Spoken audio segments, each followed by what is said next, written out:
Assalamualaikum dan salam sejahtera. Saya Kapten Rais, founder dan trainer untuk program kurus viral Lemak Tu Lean. Selari dengan misi kurus tahun 2022, apa kata korang letak target untuk buang korang punya boroi, kecilkan lengan, kecilkan peha menjelang hari raya pada tahun ini. Sebab pejam celik lagi beberapa bulan je kita nak sambut puasa dan kemudian kita sambut hari raya Aidilfitri. Melalui program kurus viral Lemak Tu Lean, kita akan ajar korang nak buang boroi, nak kurus, nak dapat bentuk badan yang menarik hanya melalui pemakanan yang betul dan senaman yang efektif sahaja, tanpa menggunakan sebarang alat, sebarang produk dan sebarang ubat untuk kurus yang boleh membahayakan diri korang. Dengan bajet yang paling murah dan korang boleh buat dekat mana-mana sahaja, walaupun dekat rumah, tanpa risau apa sahaja rutin dan pekerjaan harian korang. Dengan hanya RM89 selama 7 hari, dan program kita adalah money back guarantee. InsyaAllah korang akan dapat rasa perubahan dan nampak sendiri kesan dia dalam masa yang singkat walaupun selepas habis program 7 hari. Untuk bulan Mac, kita hanya ada 2 batch saja dengan slot yang sangat-sangat terhad. Hampir 9,000 orang telah menyertai program Lemak Tu Lean ni dan 100% success rate. Tak ada seorang pun yang gagal. Lepas ni kalau korang nak bergabar untuk hari raya, tak payah lagi nak tarik nafas untuk nampak korang kononnya kurus. Untuk kaum perempuan mungkin nak pakai baju-baju lama masa korang anak dara zaman remaja dulu, boleh pakai baju yang lama balik. Slot terhad, masa terhad, korang boleh klik link dekat bawah sekarang untuk join program Lemak Tu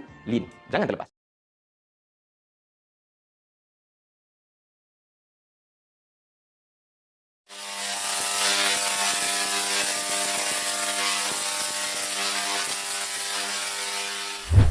Assalamualaikum, salam sejahtera. Apa hal korang? Selamat kembali ke dalam channel YouTube Rais Hamid, Arish TV, dan masih lagi bersama dengan YouTuber kegemaran rakyat Malaysia, Rais Hamid. Apa hal korang? Check it out now.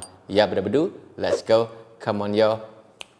Alhamdulillah. Yeah. Aku tak nak buat intro panjang sangat. Kepada korang yang masih belum subscribe channel Rais Hamid, sila tekan butang subscribe itu sekarang. Okey, kita teruskan dengan isu ni. Baru-baru ini pada 1 Mac, portal Malaysia Kini telah mengeluarkan satu artikel. Malaysia diarah untuk membayar 63 bilion ringgit Malaysia kepada Sultan Sulu. Kononnya ini diakibatkan oleh Malaysia telah melanggar Perjanjian 1878 yang masa Sultan Sulu menyerahkan sepenuhnya Borneo ataupun Sabah kepada British. Perjanjian ini ditandatangani oleh Sultan Jamal Al-Alam, Sultan Sulu pada masa itu, dengan Baron Overbeck dan juga Alfred Dan, iaitu wakil daripada syarikat British Utara Borneo. Kononnya Malaysia berhenti bayar 5,300 macam aku pernah cerita sebelum ni since pencerobohan Lahad Datu pada tahun 2013. Benda ni aku faham, tapi aku tak tahu macam mana nak jelaskan dekat korang bahasa-bahasa mahkamah apa semua ni kan. Jadi aku cuba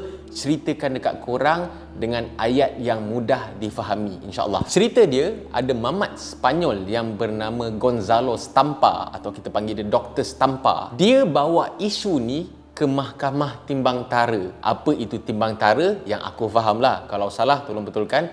Mahkamah Timbang Tara ni adalah satu perbicaraan yang dia ada 3 pihak. Antara 2 pihak yang bertelagah tu dan juga ada orang tengah. Jadi orang tengah ni lah yang menjadi orang kata wakil untuk menyelesaikan pertelingkahan ni. Aku tak nak cerita panjang pasal artikel Malaysia Kini ni. Yang aku nak ulas ni adalah statement yang dikeluarkan oleh Wisma Putra sendiri yang mengatakan bahawa perjanjian 1878 tu sebenarnya tak ada keperluan pun untuk timbang tara, which is perjanjian itu adalah melibatkan 2 pihak sahaja, iaitu Sultan Sulu dan syarikat Utara Borneo, syarikat British Utara Borneo tu. Masalah dia dekat sini, si Dr. Stampa yang menjadi penimbang tara ni, dia dah pergi bawa benda ni dekat Mahkamah Tinggi Spanyol tu tanpa pengetahuan Malaysia, tanpa berbincang dulu dengan Malaysia, which is Malaysia ni sepatutnya terlibatlah dalam urusan timbang tara tu. Dan sebenarnya pada 14 Januari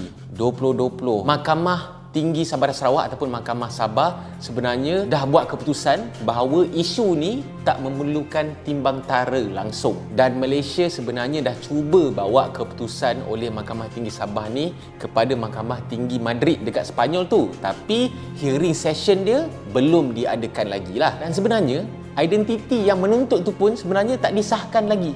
Legit ke orang ni? Betul ke? Wujud ke? Siapa dia? Pada 29 Jun 2021, Mahkamah Tinggi Madrid dekat Sepanyol tu telah memutuskan notis tuntutan yang cuba dibawa oleh Dr. Stampa tu sebenarnya tak valid. Sebab benda tu tak diserahkan dekat Malaysia pun. Malaysia tak tahu. Tapi si Dr. Stampa ni degil juga, dan kemudian Mahkamah Tinggi Madrid dah mengeluarkan keputusan pembatalan. Maknanya dia dah membatalkan notis tuntutan tu lah. Semua tuntutan ataupun keputusan yang dikeluarkan oleh si penimbang tara Dr. Stampa ni telah dibatalkan serta-merta. Apa-apa decision, apa-apa final award lah, apa benda award lah yang telah dikeluarkan oleh Dr. Stampa ni adalah tidak sah sama sekali. Secara automatiknya terbatal. Nak bagi faham lagi, sebenarnya si penimbang tara Dr. Stampa ni dia dah buat keputusan tanpa lalu Malaysia dulu. Dia kira dah buat shortcut dah, dia dah pintas. Keputusan ataupun tuntutan final award yang dikeluarkan oleh Dr. Stampa pada 28 Februari 2022 tu sebenarnya dah menghina Mahkamah Tinggi Madrid tu sendiri. Dia bukan sahaja dah mencabuli kedaulatan Malaysia, tapi dia sekaligus tak mempedulikan keputusan-keputusan yang telah dikeluarkan oleh Mahkamah Tinggi Madrid. Dan Malaysia, yang ni yang bagusnya Malaysia ni, memang aku pujilah. Malaysia dengan sekeras-kerasnya masih tidak mengiktiraf final award dan tidak mengiktiraf langsung apa jua tuntutan yang dikeluarkan oleh sepenimbang tara ni, Dr. Stampa ni. Sebab obviously benda ni tak sah dari segi undang-undang. Sehubungan dengan itu, pihak pendakwa raya Sepanyol telah melakukan ataupun telah memfailkan satu aduan jenayah berat terhadap Dr. Stampa ni kerana telah menghina teruk Mahkamah Tinggi Madrid ni dan juga dikira telah membuat gangguan yang tidak profesional lah. Alhamdulillah, kita semua kena bersyukur sebab Mahkamah Jenayah dekat Madrid telah memulakan siasatan ke atas Dr. Stampa ni berkenaan dengan tindakan Dr. Stampa ni sendiri yang obviously dah melanggar undang-undang, dah menghina undang-undang ataupun menghina mahkamah dan juga telah mencabuli kedaulatan Malaysia. Statement daripada Kementerian Luar dan juga Jabatan Peguam Negara, Malaysia akan terus cuba untuk menamatkan, untuk menafikan segala tuntutan dari semua segi, dari semua arah daripada geng-geng Sulu ni lah terhadap Borneo, Sabah ni apa semua kan, dan akan terus memastikan segala kedaulatan, kekebalan kedaulatan dan juga segala kepentingan akan terus diprotect ataupun terus dijaga di bawah Malaysia. Okey, itu part statement yang dikeluarkan oleh Wisma Putra lah sebentar tadi dan aku harap sangat korang boleh faham. Aku cuba bagi tahu dengan bahasa yang paling mudah faham sekali. Kalau korang tak faham, kau boleh ambil statement daripada Wisma Putra tu, kau bawa lah pergi lawyer ke siapa-siapa ke supaya korang boleh faham. Dan kalau aku punya penerangan ni salah, bolehlah korang betulkan dekat bahagian komen. Cuma pada pendapat aku secara peribadilah, perjanjian 1878 tu adalah antara British dan juga Sultan Sulu. Perjanjian kedua belah pihak sahaja. Tapi masalahnya, dorang ataupun Sulu mendakwa kita langgar perjanjian tu. Kejadah apa? 1878 tu Malaysia tak terlibat dan juga Malaysia tak wujud pun lagi bahang. Situasi dia yang aku fahamkan lebih kurang macam ni lah. Contohlah, aku beli rumah daripada A ni, beli hutang, tak habis bayar lagi.